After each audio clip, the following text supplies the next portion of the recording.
Honourable member for Cape Breton Centre. Thank you, Mr. Speaker. Mr. Speaker, it's sad that we have to raise in this House to talk about such a terrible situation that can happen in the workplace. And I know, I hope most of these members haven't had the opportunity to have workplace bullying and harassment in the workplace, but this legislation, Mr. Speaker, would actually protect these workers. In Nova Scotia, sadly, we're the only jurisdiction without legislation that outlaws bullying and psychological harassment in the workplace. Addressing this shortcoming is an urgent matter. People in our province are suffering in silence when subject to bullying and harassment in the workplace. Across the country, occupational health physician specialists report that 50 to 60% of their caseloads are related directly or indirectly to mental health concerns. And we've heard today, Mr. Speaker, lots of talk and discussion around mental health. And I know when my daughter was in school, bullying, and I know it still is, it's still an issue that kids deal with every day. But Mr. Speaker, I also believe that when people go into the workforce, this isn't something that adults should, should have to deal with or actually do. It's very disheartening to think that even as adults we still have to deal with this.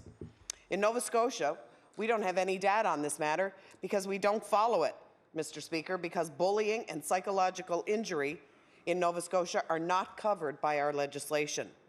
This matter came to my attention when I met Annette Harpel, an Antigonish woman who'd been fired from her job at Lawton's in 2018 after enduring daily debilitating harassment from a senior co-worker over a period of many months. The situation Ms. Harpel described to me sounded truly unbearable. Her co-worker attempted to isolate Harpel in the workplace and sabotaged Harpel's work efforts. At one point, Mr. Speaker, even shredding paperwork that Harpel had been filling out, and she hid it in the trash. Imagine to be that jealous and childish that you have to try to bring harm to one of your co-workers. Ms. Harpel sought assistance through OH&S, where she thought she might get some help and advice on how to proceed. However, her local OH&S branch refused her case. Ms. Harpel appealed the Labour Board, and on June 19th of 2019, the Labour Board denied her appeal, saying that psychological violence is expressly excluded from this Act. And Mr. Speaker, I had an opportunity to chat with the minister about this issue, and even though the minister has assured me that it is in this Act, Mr. Speaker, we can tell you for 100% that psychological violence is not covered in this Act. And it's you know, you see those commercials of people being abused, women being abused in battered relationships. Psychological violence is just as damaging to a person as physical violence, Mr. Speaker, and we need to protect workers in Nova Scotia. I'm going to read a quote from the decision so that the House can understand what I mean when I say that there are no protections for workers suffering from bullying and psychological harassment under OH&S in Nova Scotia from the Labour Board decision. It is acknowledged, and I quote, "It is acknowledged that the violence in the workplace regulations apply only to physical violence and threats." The wording could not be more clear, Mr. Speaker. The definition of violence in both Section 2FI and II indicate that it relates only to the risk of physical injury and conduct that endangers the physical health or physical safety of an employee.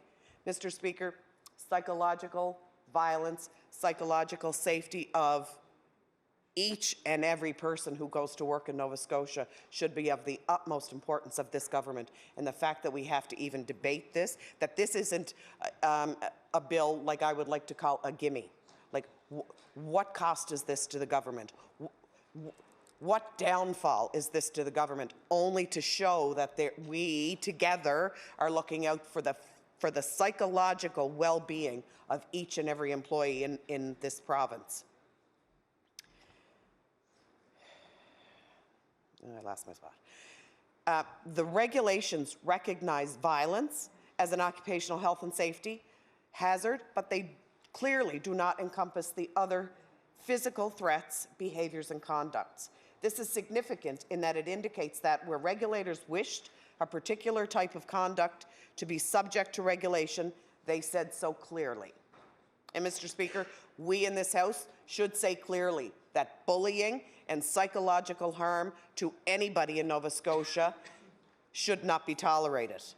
They continue, we accept that conduct such as harassment and bullying may lead to harmful consequences that have health and safety consequences, and that other provinces may have protections that do not exist in Nova Scotia.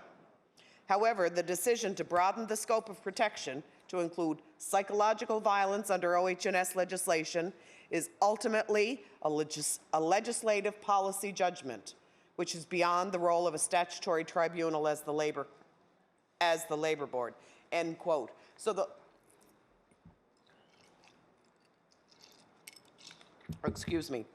Mr. Speaker, the Labour Board is clearly telling us that they have no jurisdiction because it does not fall within the guidelines of the OH&S Act. And they are telling us, Mr. Speaker, that this legislation has the power to put pen to paper and include this.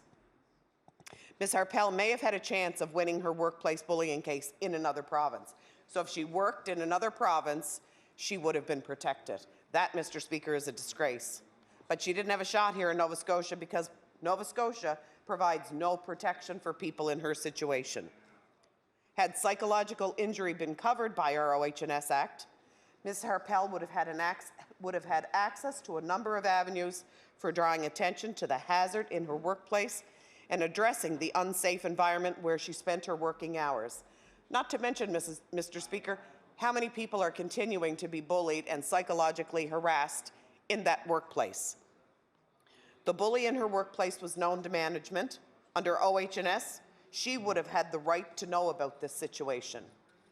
In an effort to resolve the perceived conflict between Ms. Harpel and her bully, management at her workplace pulled her into a mediation session without any notice. Excuse me. Under OH&S safety, she would have had the right to participate in the decisions about what the employer could do to make the workplace safer, rather than simply being told by management to suck it up. Mr. Speaker, that is, I know I say the word disgraceful a lot, but that is beyond disgraceful. Management has told this woman, this employee, to suck it up and get on with it, when in fact she was being abused in the workplace.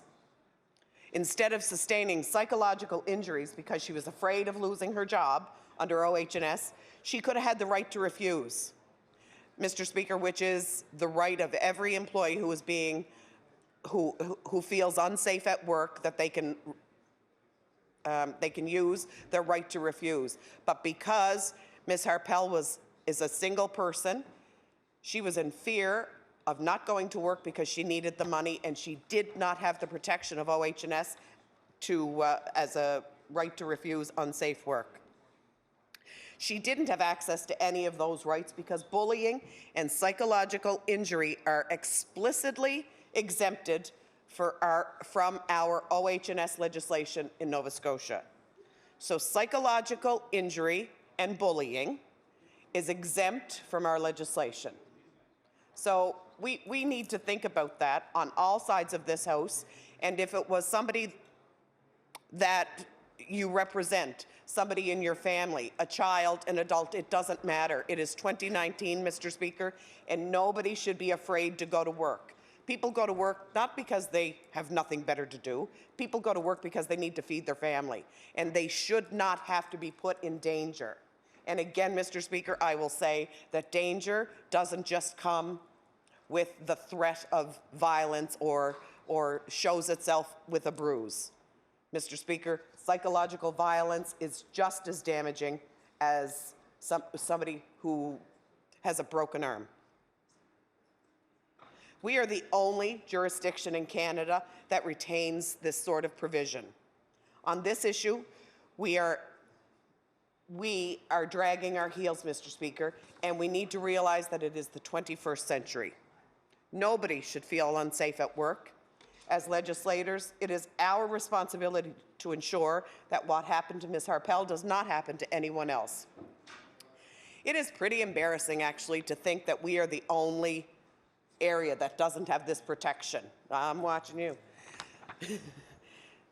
Seriously, like, we are the only jurisdiction in Canada that doesn't have this protection. And again, what's the problem?